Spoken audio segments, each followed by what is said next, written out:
kind of the case of the saggy door handle here, plus a door latch that doesn't work.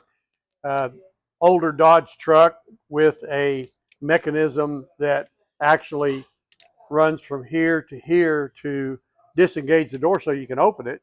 And one of the issues that the owner has after he just bought this truck is the door handle itself, as it sets on the door like this, is loose.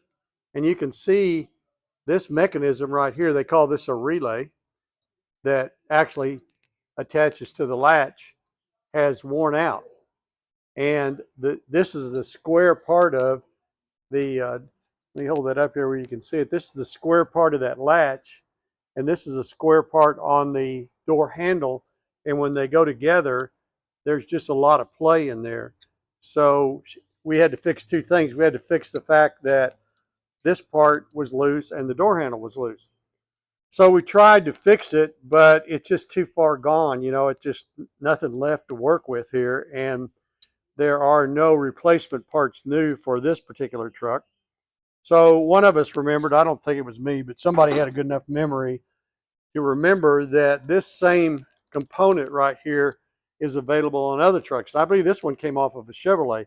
The only difference was that the end of this shaft right here had kind of a star mechanism in it to make it grip better than this old square mechanism. So Daniel ground all that down, made it fit, and then we actually took the other relay off and mounted the new relay on to the old assembly here.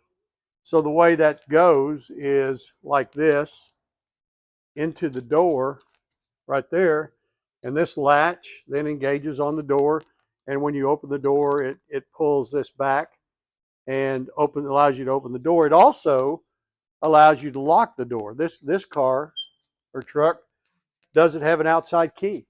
This is one of the early ones where the law that was passed said you had to get out on the other side of the car because of the street parking back in the 30s, I guess. So they didn't put door locks on this side. So you can lock this one, but you have to reverse the door handle forward to make it click and lock the door, then slide across the seat and then put your key in over there to lock it.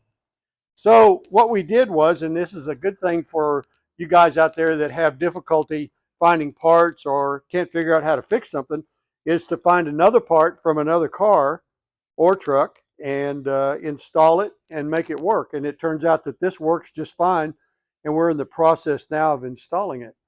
So I hope that's helpful. Have a lot of thought process and think of other ways you can fix things so that you can end up with a door that'll open and close and your door handles won't flop around like they are on this old truck.